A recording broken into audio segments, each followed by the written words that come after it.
नमस्कार दोस्तों, स्वागत है आपका बुकसुनो के इस क्रांतिकारी एपिसोड में। आज हम एक ऐसी किताब की बात करने वाले हैं जिसने दुनिया की राजनीति, समाज और अर्थव्यवस्था को हिला कर रख दिया।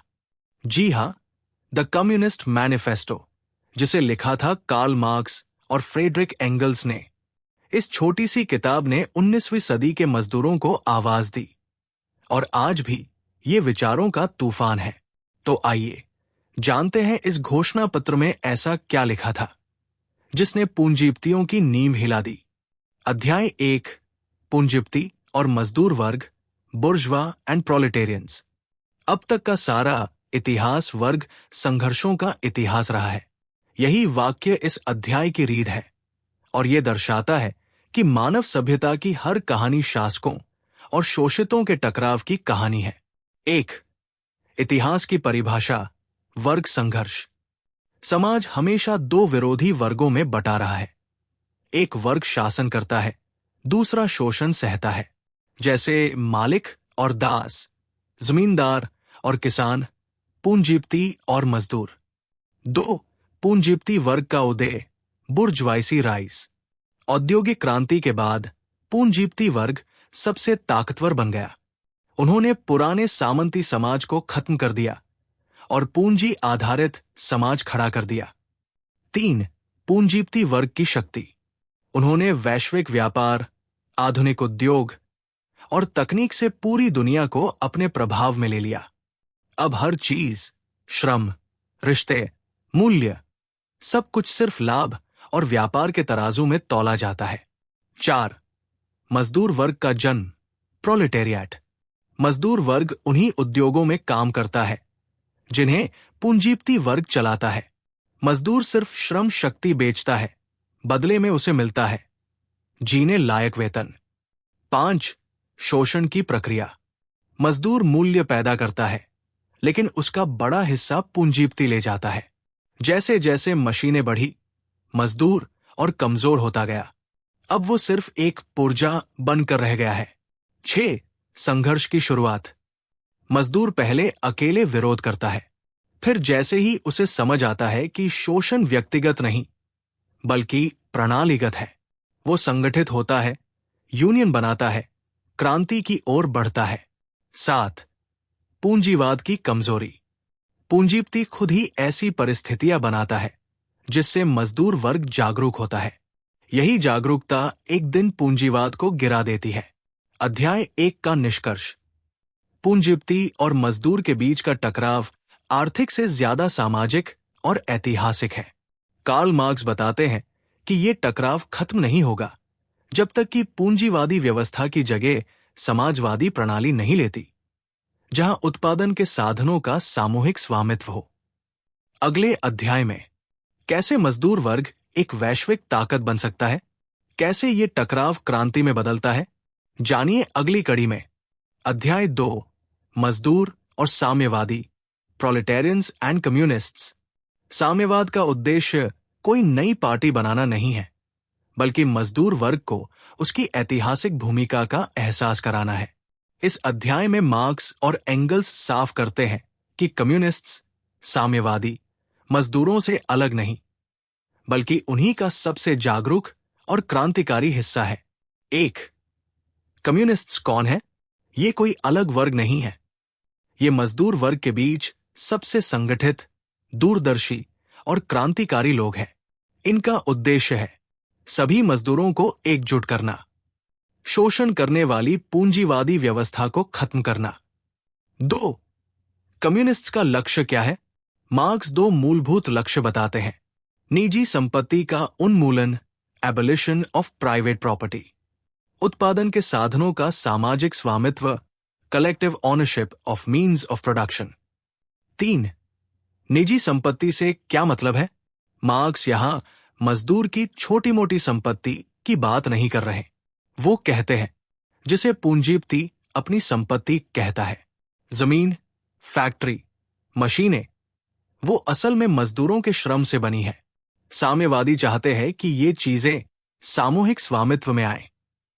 4, परिवार, धर्म और शिक्षा पर साम्यवाद की सोच। मार्क्स का उद्देश्य पारिवारिक रिश्तों को नहीं तोड़ना, बल्कि उन्हें पूंजीवादी नियंत्रण से मुक्त करना है। धर्म को वो एक अधीनता का औजार मानते हैं। शिक्षा को एक सर्वसुलभ अधिकार बनाना चाहते हैं, जो किसी वर्ग के अधीन न हो।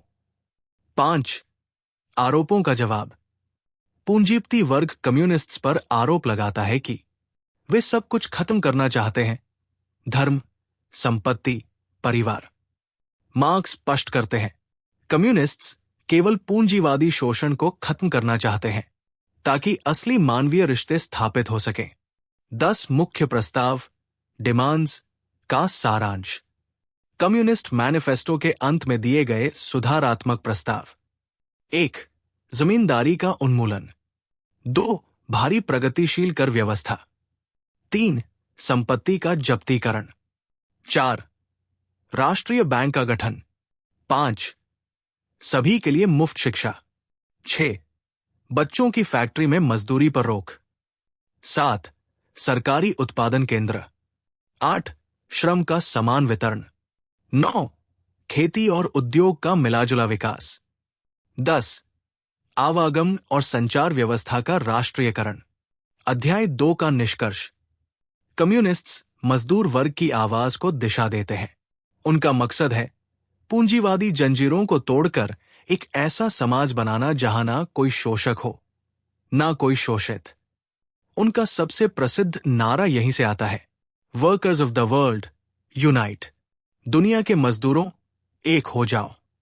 अध्याय 3, साम्यवादी साहित्य, सोशलिस्ट एंड कम्युनिस्ट लिटरेचर। हर क्रांति विचारों से शुरू होती है, लेकिन हर विचार क्रांति नहीं लाता। इस अध्याय में मार्क्स और एंगल्स ये स्पष्ट करते हैं कि उस समय समाज में और भी कई प्रकार के समाजवाद या साम्यवाद मौजूद थे, लेकिन उनमें से ज्यादातर आदर्शवादी, पिछड़े या पूंजीवादी झुकाव वाले थे।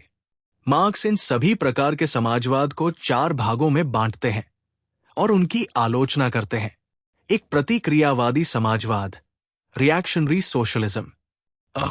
सामंती समाजवाद, फ्यूडल सोशलिज्म। ये पुराने जमींदार और राजा जैसे वर्गों द्वारा समर्थित था।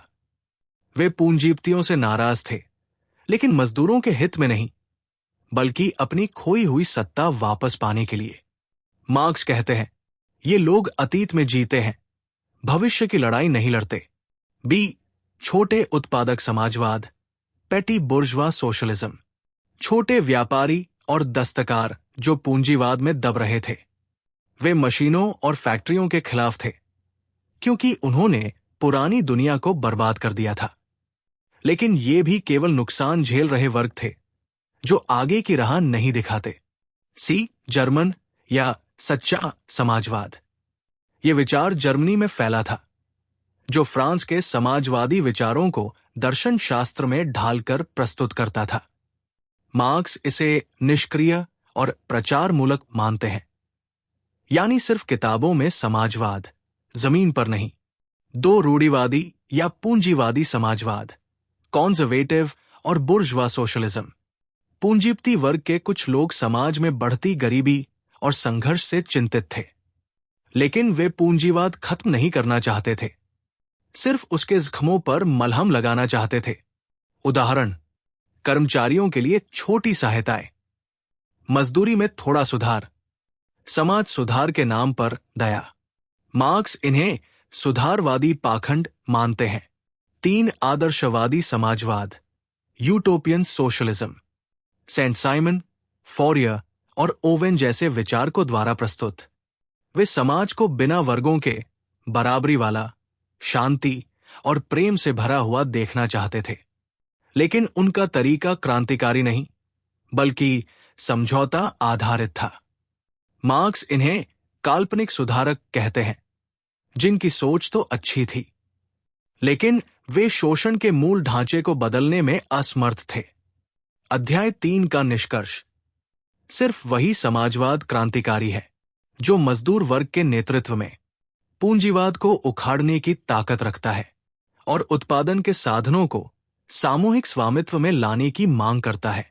बाकी सभी रूप, चाहे वे अच्छे इरादों से भरे हों, समस्या का समाधान नहीं, भ्रम का विस्तार है। मार्क्स का स्पष्ट संदेश, क्रांति सिर्फ भावना नहीं, एक वैज्ञानिक प्रक्रिया है। उसे साफ लक्ष्य, नेतृत्व और वर्ग संघर्ष की समझ चाहिए। अध्याय 4, साम्यवादियों की स्थिति, पोजीशन ऑफ द कम्युनिस्ट्स।